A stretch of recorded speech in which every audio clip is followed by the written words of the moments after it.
All right. So, what are these four components of emotional intelligence? Uh, Make sure that you wrote them down, okay? Uh, because we're going to be exploring these throughout the entire year. And you're going to hear me talk about self awareness over and over and over again during the course of the year. Uh, Personal mastery. Okay, how can you control yourself?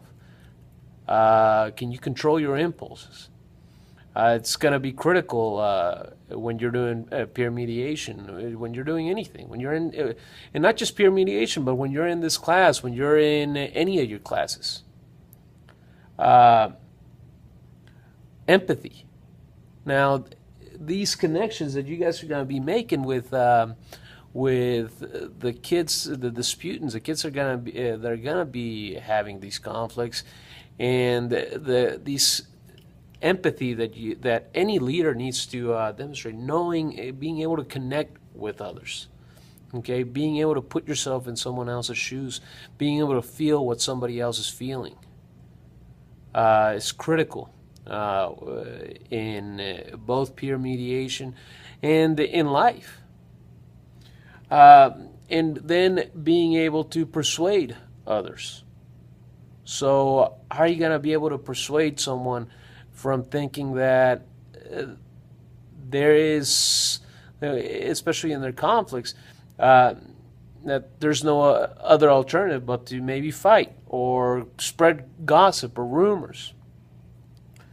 Or how are you going to persuade others to, you know what, stop doing this negative behavior and instead go do something positive, something constructive? Okay? So, and then what does leadership mean? What does it mean to you? The speaker in this video defined leadership at its core as leadership being an invitation to a future that is better than today. Okay?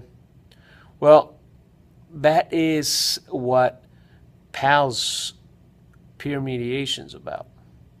You are inviting these your classmates that are caught up in a conflict. You're inviting them to come, and you're going to provide them this process, an opportunity, so that they can have a better future than what they have today.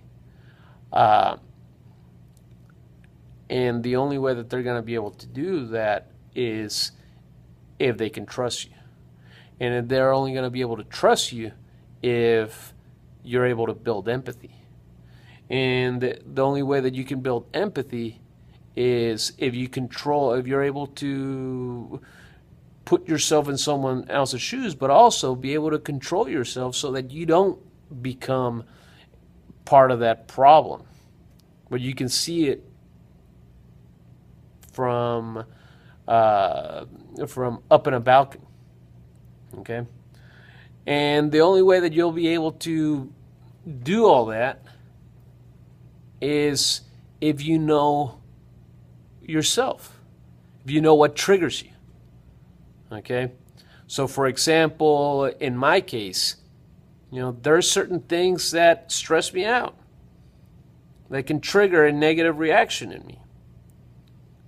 So if I know that I'm starting to get to that point, then by having some personal mastery, some personal control, I can stop myself from continuing.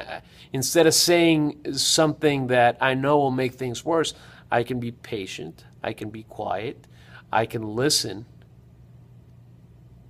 and acknowledge that the other person might have a point.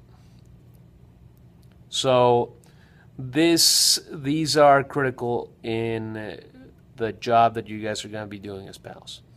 Okay? So you have the remainder of this class period to work on your poster. Tomorrow you will finish them out. Tuesday I'll be back and we're going to get started. I want to see your posters on Tuesday. I want to see your visuals. I want to see what you've accomplished. And we're going to get started with our peer mediation training on Tuesday. Okay? So have fun, guys. Make sure you guys know where the supplies are at. They are in the... they're in those cabinets over there. So make sure that you clean up after yourselves and use your time wisely. Okay? I'll see you guys soon.